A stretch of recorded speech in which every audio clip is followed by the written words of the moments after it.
બાળકો, હવે લાસ્ટ લેક્ચરમાં આપણે હુ વિશે વાત પૂર્ણ કરી હતી.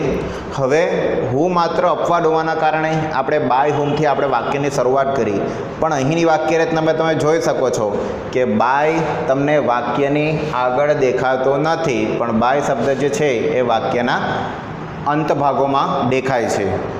જે વાક્યરચના વિધાનમાં આપણે જોઈ એ જ વાક્યરચના છે, મતલબ કે ફેરફાર એટલો જ રહેશે કે ટુ બીના જે રૂપો છે એ WH ક્વેશ્ચનની બાજુમાં આવશે. ટુ બીના રૂપો સિવાય હેવ, હેઝ, હેડ કે પછી વિલ, શેલ કે પછી મોડલ એક્ઝિક્યુટરી વર્ડ એટલે કે can, could, may, might, should, would, must, આ બધા શબ્દો જે છે એ તરત જ તમારા WH ક્વેશ્ચનની બાજુમાં આવશે.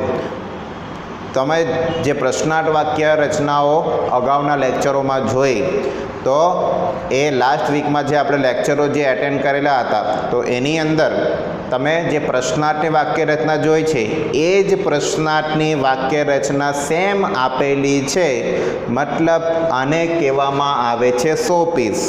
જેમ ઘરમાં કોઈ શોપીસને વસ્તુને મૂકી રાખવામાં આવે છે, તેવી રીતે આ જે ત્રણ વર્ડ એવા છે વેર, વેન અને વાય, જેને માત્ર શો માટે જ રાખેલા છે.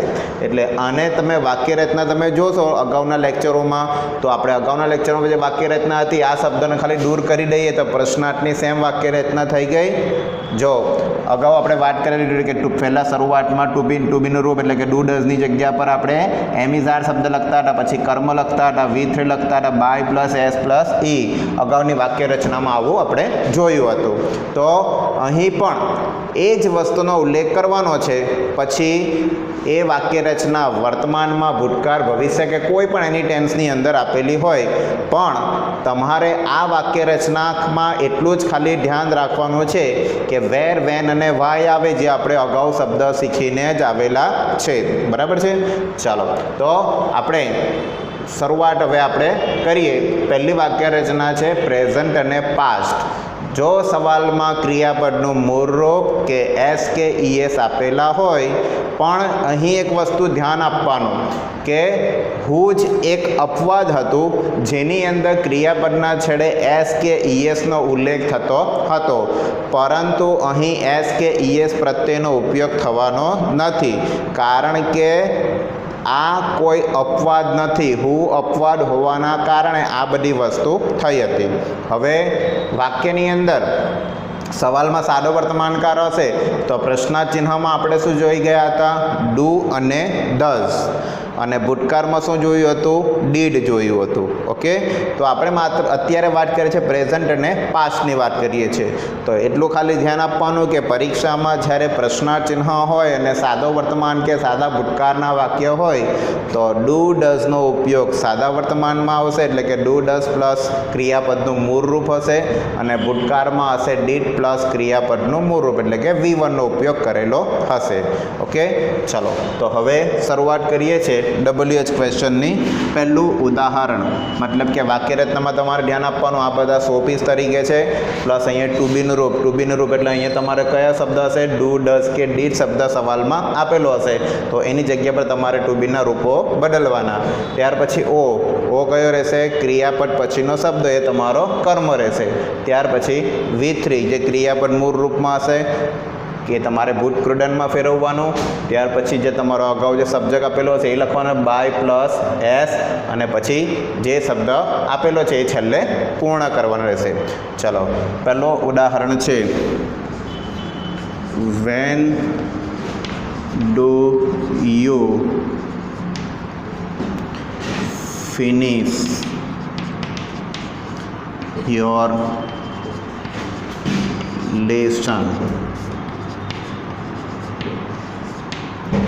ચલો, when do you finish your lesson. આમાં તમારે ડુ આવે એટલે કે ડુ પ્લસ એસ પ્લસ ક્રિયાપદનું મૂળ રૂપ. બરાબર? ચાલો, એટલે when do you finish your lesson અથવા હોમવર્ક કે કોઈ પણ તમારું કામ હોય એ તમારો કર્મ બને છે. અગાઉ પણ વાત કરી કે ક્રિયાપદ પછીનો શબ્દ એ તમારો કર્મ.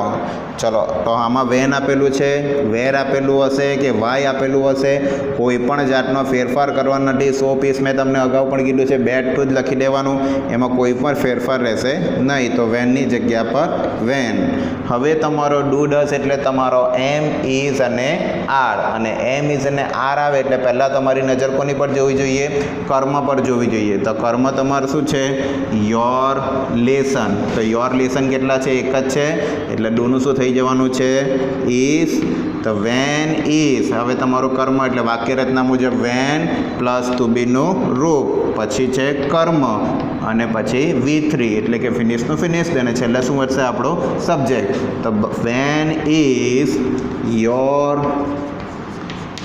લેસન. ચલો હવે V3 કયું છે? ફિનિશનું થઈ જશે ફિનિશ્ડ. હવે વાક્યની અંદર શું વધ્યું? યુ વધેલો છે ને, યુ એટલે આપણો સબ્જેક્ટ, યુ એટલે બાય પ્લસ એસ એટલે બાય યુનો યુ. છેલ્લે કોઈ પ્રશ્નાર્થ ચિહ્નની આગળ કોઈ અન્ય શબ્દ છે કે નથી તે ધ્યાન રાખવું. જો નહીં લખશે તો માર્ક્સ કપાશે, એટલે પહેલાં ધ્યાન રાખવું રહેશે. ચાલો, આ તો વાત કરી પ્રેઝન્ટમાં હોય. તો પાસ્ટની વાત કરી લઈએ. દાખલા તરીકે પાસ્ટમાં હોય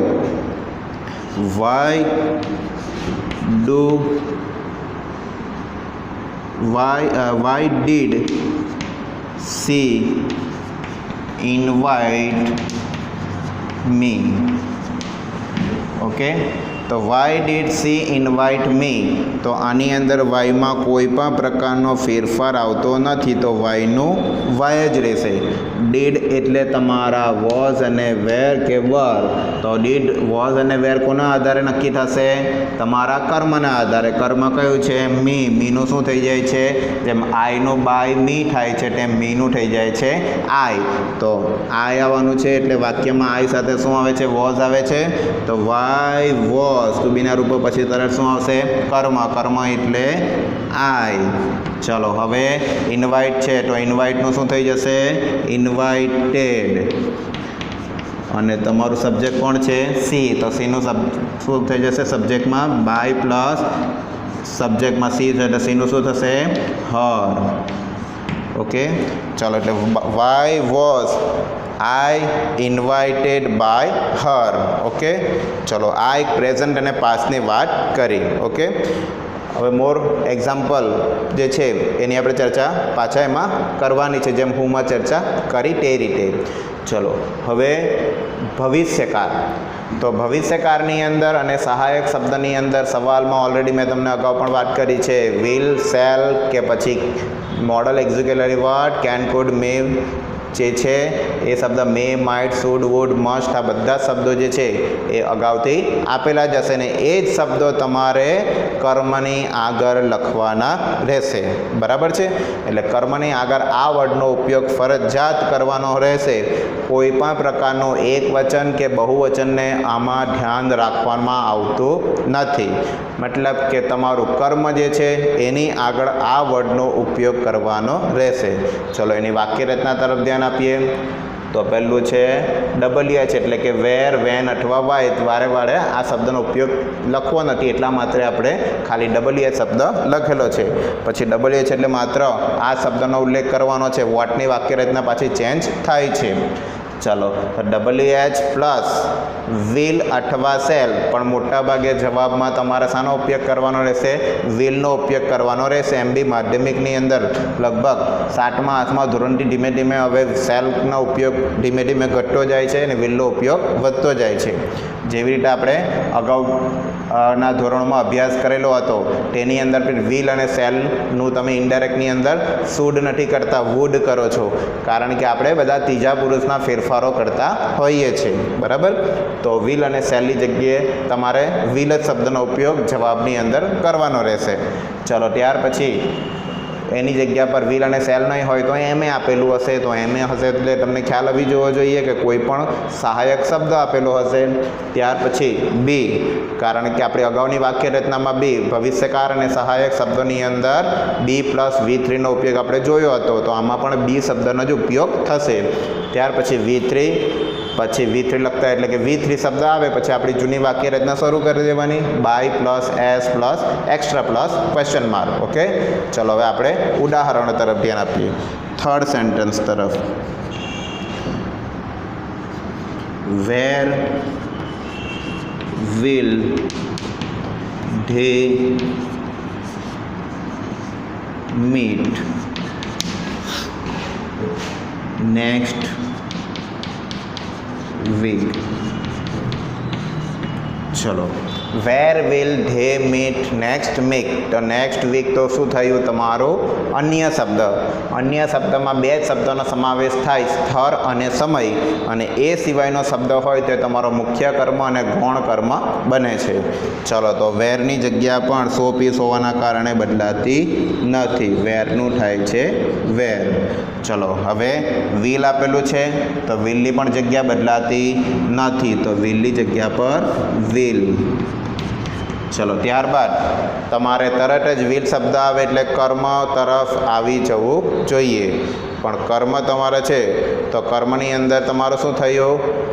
વેલ વિલ ધે મીટ. તો અહીં વાક્યની અંદર કોઈ કર્મ તમને દેખાય છે? કારણ કે દરેક વાક્યમાં શું હોય છે? બે કર્મ આપેલ, એટલે કે એક કર્મ હોય ને એક સબ્જેક્ટ આપેલું હોય છે. તો આની અંદર વેર વિલ ધે મીટ કોઈ પણ તમને કર્મ આપેલો નથી. હવે આવી પરિસ્થિતિમાં શું કરવાનું? તો જ્યારે કર્મ નહીં આપેલો હોય તો સીધું તમારે જવાબમાં શું લખવાનું? બી પ્લસ V3. યાદ રાખજો મિત્રો, કેટલીક વખત બોર્ડની અંદર આપણને કન્ફ્યુઝ કરવા માટે કર્મ આપેલો હશે નહીં, એવા સંજોગોમાં તમારે એક વચનમાં ટુ બીનું રૂપ લખવાનો રહેશે. એટલે કે એક વચનમાં કદાચ હું તમને એમ કહું કે વેર વિલ ધે મીટ હિમ, તો તમે તરત હિમનું શું કરી દેવ? હી કરી દેવ. પણ આ વાક્ય મેં કન્ફ્યુઝ કરવા માટે જ લખેલું છે કે કેટલીક વખત બાળકોને કર્મ ન હોય તો મૂંઝવણમાં મુકાઈ જતા હોય છે. કર્મ વગર વાક્ય બની શકે છે વોઇસની અંદર, પણ સબ્જેક્ટ વગર બની શકતો નથી. બરાબર બાળકો? એટલે યાદ રાખજો, જ્યારે પણ એક્ટિવ પેથી પેસિવમાં ફેરવવામાં આવે તો આવા સંજોગોની અંદર કર્મ ન હોય તો ચાલી શકે, પણ સબ્જેક્ટ ફરજિયાત એટલે કે કરતા હોવું જરૂરી છે. એટલે આ કન્ફ્યુઝ ન થાય એટલા માટે વાક્યને ધ્યાન રાખવાનું. ચલો, તો વેર વિલ. હવે વાક્યની અંદર તમને શું આપેલું છે? કર્મ નથી. તો કંઈ વાંધો નહીં, એમ પણ આપણે કર્મની કોઈ જરૂરિયાત રહેતી નથી, કારણ કે આ તો ભવિષ્યકાળ છે એટલે એક વચન બહુવચનને કોઈ ધ્યાન રાખતા નથી. એટલે આવી પરિસ્થિતિની અંદર જ્યારે ઓ આપેલું ન હોય તો એની વાક્ય રચના તમારે આગળ ચલાવવાની. એટલે કયું છે? બી છે. તો વેર વિલ બી. ચલો, ત્યાર પછી V3 શું આપેલું છે? મીટ છે. મીટ એટલે મીટનું થઈ જશે V3 met. Where will be met by them. ચલો, અને નેક્સ્ટ વીકનું નેક્સ્ટ વીક. બરાબર બાળકો? હવે આ વાક્ય અપવાદ છે એવું સમજીને ચાલજો, કારણ કે આમાં કર્મ નથી મેં આપેલું તમને. કર્મ આપેલું હોય એવું કોઈ વસ્તુ ફરજિયાત નથી. ઘણી વખત વાક્યની અંદર તમે એમ આપે કે ખેડૂતો જે છે એ ખેતર ખેડે છે. બરાબર? તો ખેડૂતો જે છે ખેતર ખેડે છે, તો તમને કદાચ એવું વાક્ય આપેલું હોય કે ખેડૂતો ખેડે છે, પણ ખેતર વાક્ય કેટલીક વાર આપેલું ન હોય, તો આવી પરિસ્થિતિમાં આપણે જાતેથી એ વાક્ય લખવું પડે છે. બરાબર? ચલો, ખાસ કરીને આવા કન્ફ્યુઝ જે છે એ પેસિવમાંથી એક્ટિવ બનાવો છો ત્યારે વધારે પડતું થાય છે. ચલો, હવે આપણે એક એમએનું વાક્ય લઈએ, એટલે કે મોડલ એક્ઝિક્યુલરીનું વાક્ય લખીએ. Number 4, when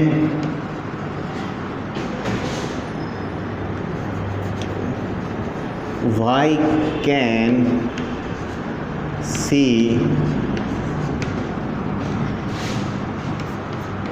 take a bike? ચાલો, તો વાયની જગ્યા બદલાતી નથી. ચાલો, કેનની જગ્યા બદલાતી નથી. ક્રિયાપદ પછીનો શબ્દ એ તમારો કર્મ, તો શું થશે? અ બાઇક. ત્યાર પછી ક્રિયાપદ આવે એટલે ક્રિયાપદની આગળ શું લખવું પડે? બી. અને ટેકનું થઈ જશે ટેકન, અને સીનું થશે બાય હર. ઓકે, ચાલો હવે આગળ વાક્ય પ્રેઝન્ટ અને પાસ પરફેક્ટ ટેન્સ તરફ. તો વાક્યની અંદર જ્યારે પણ હેવ, હેઝ અને હેડ જેવા શબ્દોનો ઉપયોગ કરેલો હોય તો એ તમારું બને છે પ્રેઝન્ટ અથવા તો પાસ પરફેક્ટ ટેન્સ. તો આ ટેન્સની અંદર તમારે બીન શબ્દનો ઉપયોગ ફરજિયાત રહેશે. આની અંદર તમને સવાલમાં ઓલરેડી V3 શબ્દ આપી દેવામાં જ આવેલું હશે, એટલે તમારે V3 શબ્દનો ફરજિયાત ઉપયોગ કરવો. ચલો, એટલે વેર, વેન અને વાય પ્લસ હેવ, હેઝ અથવા હેડ આ લખો એટલે તરત શું આવશે? કર્મ આવશે. કર્મ એટલે ઓ પ્લસ જેમ બીન લખ્યું એવી રીતે શું આવશે? આમાં પણ બીન. અને બીન વાક્ય લખો એટલે પછી આપણી જૂની વાક્ય રચના સ્ટાર્ટ થઈ જશે. V3 plus by plus S plus E plus question mark. Okay બાળકો, ચલો તો આપણે હવે એના ઉદાહરણ તરફ આગળ વધીએ. ચલો, પહેલું ઉદાહરણ જે છે એ પૂર્ણ વર્તમાનકાળનું લખીએ. તો વાક્યમાં આપણે ઉપયોગ કરીએ when. When have you chase the race. ચલો, વાક્યની અંદર વેન આપેલું છે તો વેનની જગ્યા બદલાતી નથી. હવે હેવ આપેલું છે પણ વાક્યમાં તમારે કર્મ જોવાનું. કર્મ છે ધ રેસ. ધ રેસ એક જ આપી છે એટલે હેવનું શું થઈ જશે? હેઝ. When has. ચાલો, ત્યાર પછી આપણે લખવાનું રહેશે કર્મ. કર્મ કોના પછી હોય? V3 પછી કર્મ આપેલું હોય છે તો V3 પછી કર્મ છે ધ રેસ. પહેલાંમાં ક્રિયાપદ પછી શબ્દ છે તો આમાં પણ ક્રિયાપદ જ કહેવાય, પણ એ V3માં આપેલું હોય છે. When has the race. ચલો, હવે આપણે ક્રિયાપદ લખવાનું છે પણ એમાં આગળ શું લખવું પડે? બીન ચેસનું ચેસ ધ, અને પછી તમારે બાય પ્લસ સબ્જેક્ટ એટલે બાય યુનો તો કોઈ શબ્દમાં ફેરફાર આવતો નથી તો યુની જગ્યા પર યુ. ઓકે, ચાલો.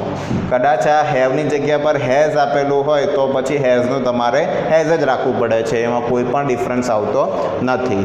ચલો, હવે આપણે આગળ વાક્ય તરફ ધ્યાન આપીએ. ટૂંકમાં કહેવાનો ભાવ અર્થ એવો છે કે વાક્ય રચનામાં હેવ આપેલું હોય, હેઝ આપેલું હોય તો તમારે ફેરફાર કરવાના રહે, પણ કદાચ અહીંયા હેડ આપેલું હોય તો કોઈ પણ પ્રકારના ફેરફાર કરવાના આવતા નથી. એટલે હેવ, હેઝ અને હેડના કોઈ વાક્યમાં તમારે ફેરફાર જે છે એ માત્ર કર્મના આધારે હેવ, હેઝમાં જોવું, પણ હેડમાં એવું જોવાનું આવતું નથી. ચાલો, ત્યાર પછી આપણા નંબર 6 એક્ઝામ્પલ જોઈએ. તો હવે એમાં આપણે જોઈએ છે આઈએનજી વાળું વાક્ય. જ્યારે પણ સવાલમાં ક્રિયાપદના છેડે આઈએનજી પ્રત્યય આપેલું હોય એટલે તમારે જવાબમાં બીંગ પ્લસ V3નો ઉપયોગ કરવાનો રહેશે. ચલો, તો બાળકો હવે તમે ધ્યાન આપો કે આમાં જે વાક્ય રચના છે તો વાક્ય રચનામાં WH પ્લસ ટુ બી એટલે કે વેર, વેન અને વાય પ્લસ ટુ બીનું રૂપ એટલે કે એમ, ઇઝ, આર અથવા વોઝ અને વેર. ટુ બીના રૂપ પછી હંમેશા શું આવે છે? કર્મ આવે છે એટલે ઓ પ્લસ બીંગ, કારણ કે જેમ બી આવ્યું એમ બી ના આવે તો એમ બીંગ આવશે. અને પછી V3 plus by plus S plus E plus question mark. ચલો, તો એક વાક્ય તરફ જઈએ. ચલો, તો વાય આર ધે પ્લાઉગિંગ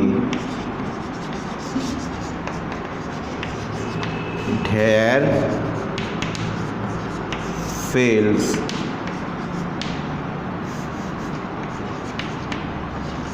ચલો, why are they ploughing their field. તો શા માટે તેઓ તેમના ખેતરો જે છે એ ખેડી રહ્યા છે? કદાચ વાક્યમાં શું હશે કે ભાઈ વાક્યની અંદર કદાચ તમને એમિઝાર આપેલો હોય તો એમિઝાર પ્લસ આઈએનજી વાળો રૂપ આપેલું હોય કે પછી વોઝવેર પ્લસ આપેલું હોય, પણ બંનેની વાક્ય રચના એક જ હશે.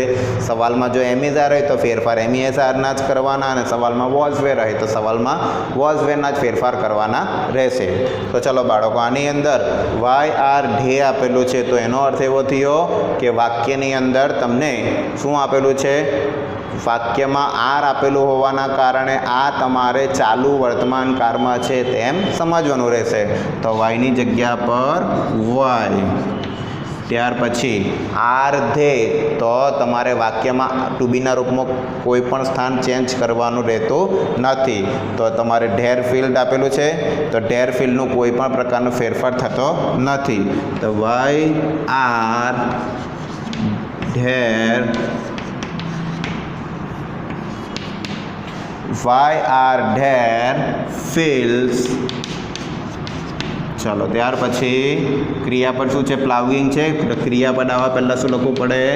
બીંગ, અને પ્લાવિંગનો થઈ જશે પ્લાઉડ.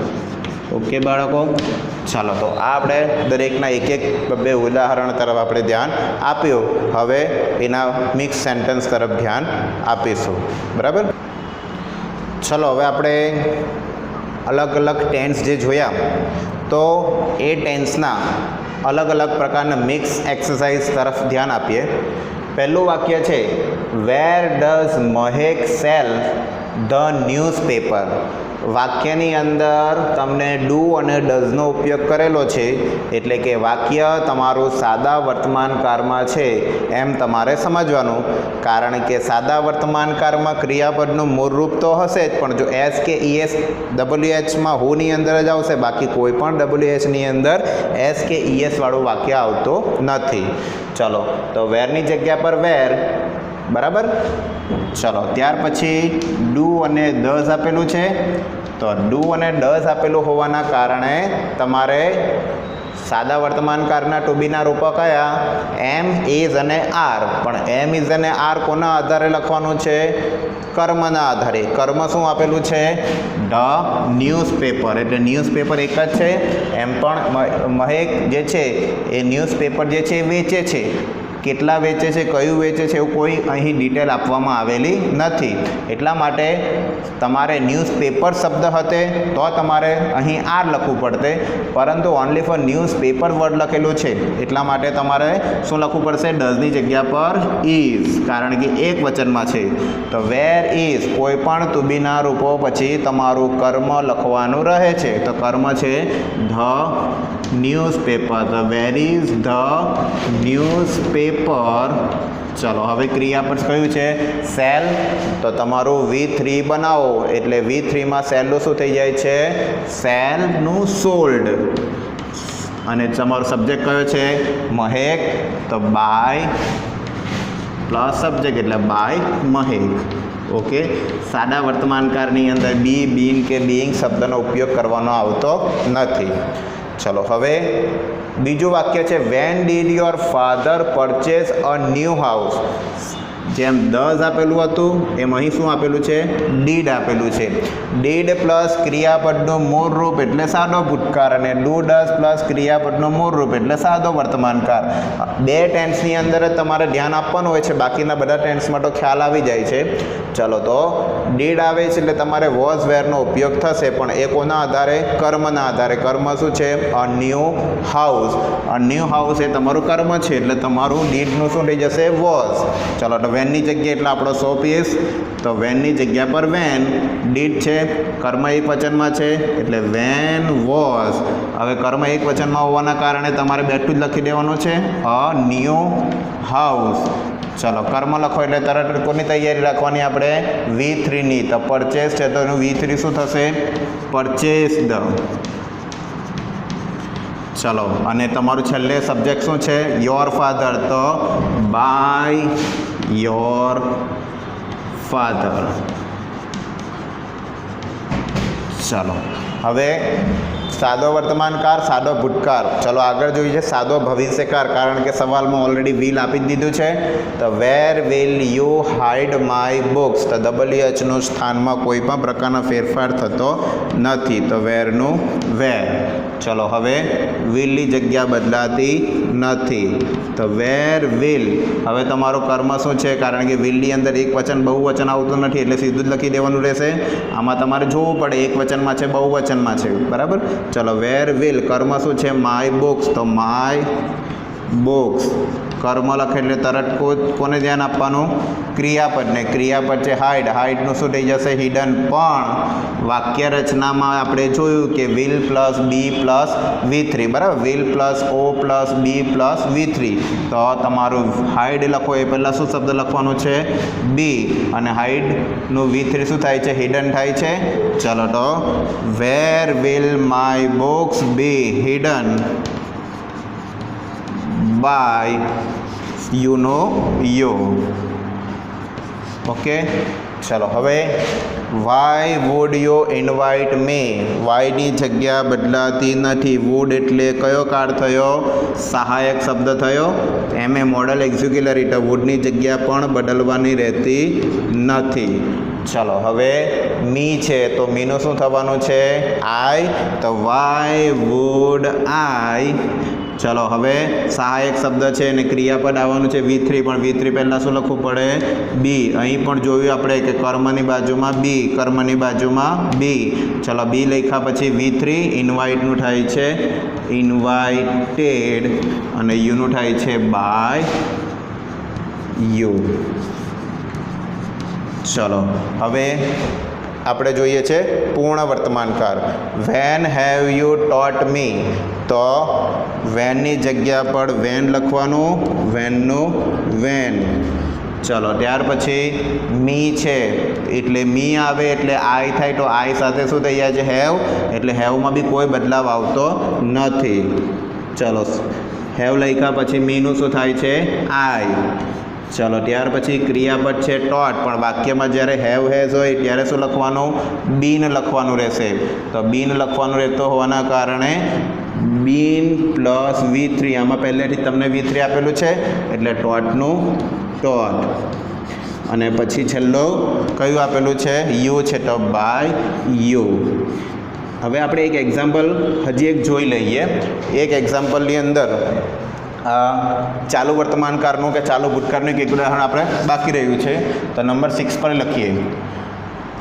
Van are you joining this company. ચલો તો વેનની જગ્યા બદલાતી નથી. વેનનું વેન. હવે આર આવ્યું એટલે કોની તરફ ધ્યાન આપવું જોઈએ? તમારા કર્મ તરફ. કર્મ કંપની કેટલી છે? એક જ છે. એક જ આવતી હોવાના કારણે ઇઝ. તો વેન ઇઝ ધીસ કંપની. ચલો જોઈન આપેલું છે આઈએનજી પ્રત્યય આવે એટલે શું લખવાનું? બીઈંગ. અને જોઈન થઈ ગયું તો જોઈનનું V3 થઈ જાય છે જોઈન્ડ અને યુનું થઈ જાય છે બાય યુ. ઓકે, તો આ કદાચ જો વાક્ય ભૂતકાળમાં આપેલું હોય તો અહીંયા વોઝ અથવા વેર. કદાચ અહીંયા ગાડી તમને વાક્યની અંદર શું આપેલું હોય કે વોઝ આપેલું હોય તો તમારું વોઝમાં વોઝ જ રહેશે અને વેર હોય તો તમારું વેરનું વોઝ, કારણ કે કંપની એક જ છે. ખાલી ટુ બીના રૂપમાં ધ્યાન આપવાનું રહેશે. બાકી જે તમારો જે WHની જે વાક્ય રચના છે એની અંદર વીચની કદાચ વાક્ય રચના હોય તો પણ સેમ જ રહેશે. ઓકે, ચાલો તો આ 3 ટોપિક તરફ ધ્યાન આપવું.